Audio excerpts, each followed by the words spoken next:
What was the first thing you touched this morning? Before your feet touched the floor, did you check one message, then lose 40 minutes to headlines, short videos, and people you have never met? Did you carry that noise to breakfast and tell someone you love 1 second without looking up? Daniel Reed wrote those interruptions for a living. Then, on his son's 8th birthday, 7 words exposed what they were costing him. What happened over the next 90 days changed his work, his home, and the way he measured a life. Stay with me until the end. Daniel is 34, a senior notification copywriter for a food delivery app. His job is to make people stop whatever they are doing and look at a screen. Your dinner misses you. Only 11 minutes left. Every word is tested.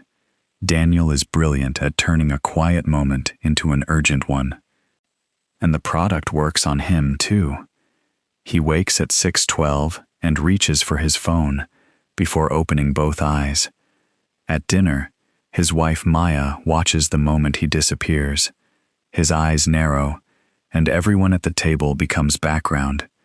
His 8-year-old son, Noah, has adapted. He no longer starts stories with Dad. He starts with, "Dad, put your phone down."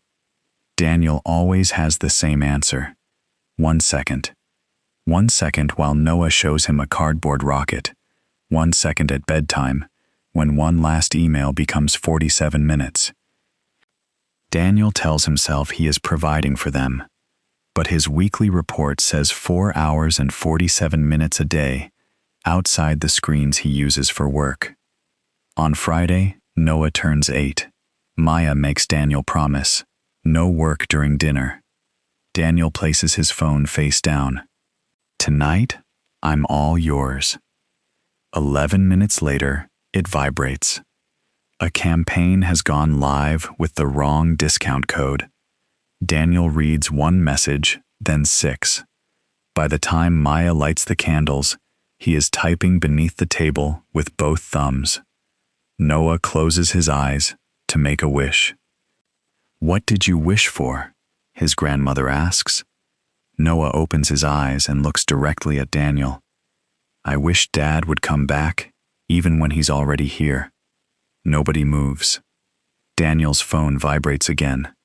In the silence, it sounds enormous. Noah slides a folded place card across the table. Daniel opens his. On the front, in blue marker, Noah has written, "Dad's phone." Inside is a drawing of the family at dinner. There is an empty chair where Daniel should be. A small black rectangle sits on the plate. That night, Maya does not shout. "Noah has stopped competing with your phone," she says. He thinks he already lost. Daniel sits alone at the kitchen table. The folded place card stands in front of the empty chair. For the first time, he opens screen time instead of another feed. 4 hours, 47 minutes. The next morning, Daniel sends one message to his former editor, Elena Ortiz. "Can we talk?" At 8, he meets her in the public library reading room. He carries the place card in his pocket. Elena is 62. She trained Daniel in a newsroom, edited 4 national magazines, and left the race for clicks when it began replacing judgment. She reads the card twice. "How much of your day does the phone take?" 4 hours and 47 minutes.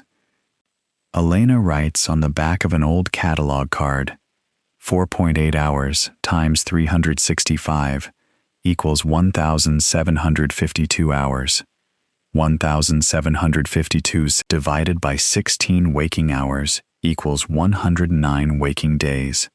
Every year, she says, you hand more than 100 waking days to a screen. Keep going for 3 years, and you will have spent almost 1 full waking year somewhere your son cannot reach you. Daniel stares at the number. "Tell me," Elena asks, "what would you do if a stranger asked for 100 days of Noah's childhood?" "I'd say no, but your habits say yes." She places 3 library cards in a row like doors. You do not need more willpower. You need 3 doors. Door 1, the morning door. For the first 60 minutes after waking, the phone stays outside the bedroom. Use its alarm from the hall. Water, shower, paper plan. No feed. Door 2, the work door. Before Slack or email, 1 60-minute block, 1 task, 1 window, notifications off. Use the built-in focus setting and paper for stray thoughts. Door 3, the family door. From 6:30 to 8:30, every device sleeps in a kitchen drawer. For a real emergency, colleagues have a call-only number. Everything else waits. 90 days, Elena says, not to punish the phone, to teach it where it is allowed to live. And if I fail, you will fail once. Maybe more. A mistake is an event. Surrender is a decision. She gives him the 3 cards and circles a date. January 29. Come back on day 90. Bring evidence, not promises. The first week is embarrassing. At breakfast, Daniel's empty hand keeps patting his pocket. His mind invents emergencies. He opens the drawer, sees the black screen, and closes it again. On day 18, Daniel wakes and reaches toward the nightstand. His fingers touch cool wood. No phone. Then he hears Noah humming in the kitchen while building a paper moonlander. Daniel follows the sound. For 23 quiet minutes, they cut silver foil and argue about where astronauts sleep. At 7:04, Noah says, almost casually, "You're funny in the morning." Daniel has to look away. At work, the first focus hour changes his output. In week 6, he uses free spreadsheet tools to compare 2,400 messages and discovers something the company missed. Fewer, better-timed notifications produce more completed orders and fewer app deletions. Then comes day 41.